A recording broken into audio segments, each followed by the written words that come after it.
Scuffy the Tugboat and His Adventures Down the River by Gertrude Crampton, illustrated by Tibor Gergely. A golden book. Scuffy was sad. Scuffy was cross. Scuffy sniffed his blue smokestack.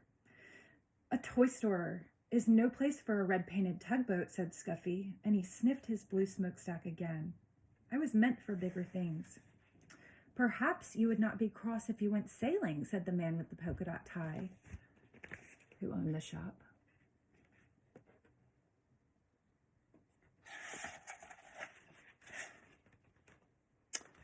So, one night, he took Scuffy to his little boy home. He filled the bathtub with water. Sail, little tugboat, said the little boy. I won't sail in a bathtub, said Scuffy. A tub is no place for a red-painted tugboat. I was meant for bigger things.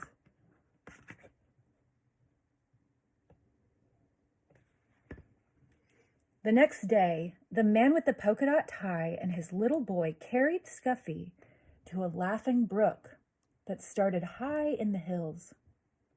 Sail, little tugboat, said the man with the polka dot tie.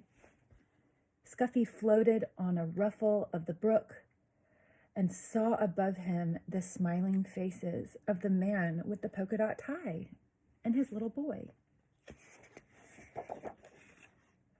It was spring, and the brook was full to the brim with its water, and the water moved in a hurry, as all things move in a hurry when it is spring. Scuffy was in a hurry too. Come back, little tugboat, come back, cried the little boy as the hurrying, brimful brook carried Scuffy downstream. Not I, tooted Scuffy, not I. This is the life for me. All that day, Scuffy sailed along with the brook, past the meadows filled with cowslips, past women washing clothes on the bank, past the little woods filled with violets. Cows came to the brook to drink. They stood in the cool water, and it was fun to sail around between their legs and bump softly into their noses. It was fun to see them drink. But when a white and brown cow almost drank Scuffy instead of the brook's cool water, Scuffy was frightened. That was not fun.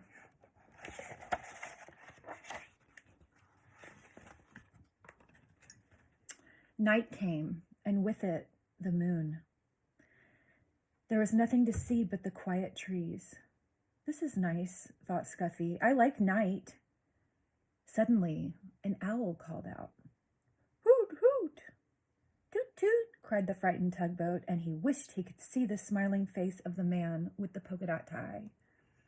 When morning came and the sun danced on the brook again, Scuffy was cross instead of frightened.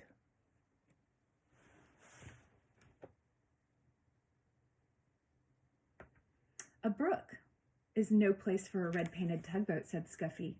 I was meant for bigger things. Around a bend and past a small woods, the brook ran, and there was another brook. Oh, said Scuffy, what happens now? Which way do I want to go?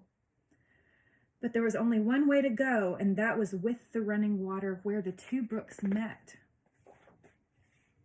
He was proud when he sailed past villages.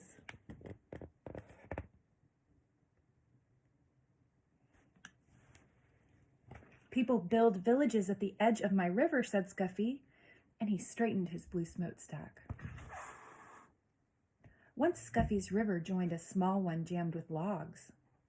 Here were men in heavy jackets and great boots walking along on the floated logs, trying to pry them free. Toot, toot, let me through, demanded Scuffy. But the men paid no attention to him. They pushed the logs apart so that they would drift with the river toward the sawmill in town. Scuffy bumped along with the jostling logs. Ouch, he cried as two logs bumped together. This is a fine river, said Scuffy, but it's a very busy and very big river for me.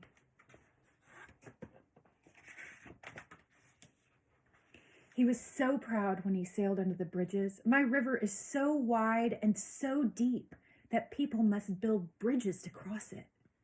The river moved through big towns now instead of villages, and the bridges over it were very wide, wide enough so that many cars and trucks and streetcars could cross all at once. The river got deeper and deeper. Scuffy did not have to tuck up his bottom. The river moved faster and faster. I feel like a train instead of a tugboat, said Scuffy, and he was hurried along. He was proud when he passed the old sawmill with its water wheel.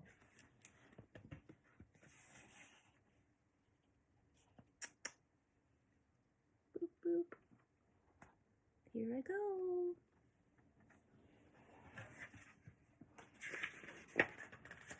But high in the hills and the mountains, the winter snow melted. Water filled the brooks and rushed from there into the small rivers. Faster and faster it flowed, and the great river where Scuffy sailed. There is too much water in this river, said Scuffy, as he pitched and tossed on the waves. Soon it will splash over the top, and what a flood there will be! Soon great armies of men came to save the fields and towns from the rushing water. They filled bags with sand and put them at the edge of the river. They're making higher banks for the river, Scuffy shouted, to hold the water back. The water rose higher and higher.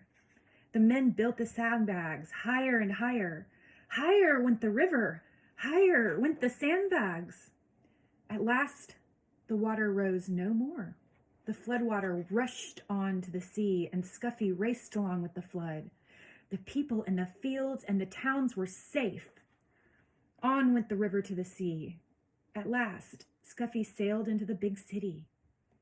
Here the river widened, and all about were docks and wharfs. Oh, it was a busy place and a noisy place. The cranes groaned as they swung the cargoes into great ships. The porters shouted as they carried suitcases and boxes on board. Horses stamped and truck motors roared. Streetcars clanged and people shouted. Scuffy said, toot toot, but nobody noticed. The whistles blew, policemen's whistles, train whistles, deep whistles from the great ships as the gangplanks were pulled in. And just beyond lay the sea.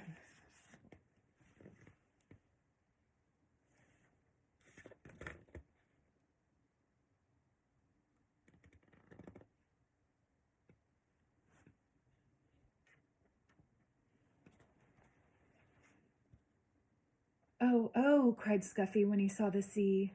There is no end to the sea. I wish I could find the man with the polka dot tie and his little boy. Just as the little red-painted tugboat sailed past the last piece of land, a hand reached out and picked him up. And there was the man with the polka dot tie and his little boy beside him. Scuffy is home now with the man with the polka dot tie and his little boy.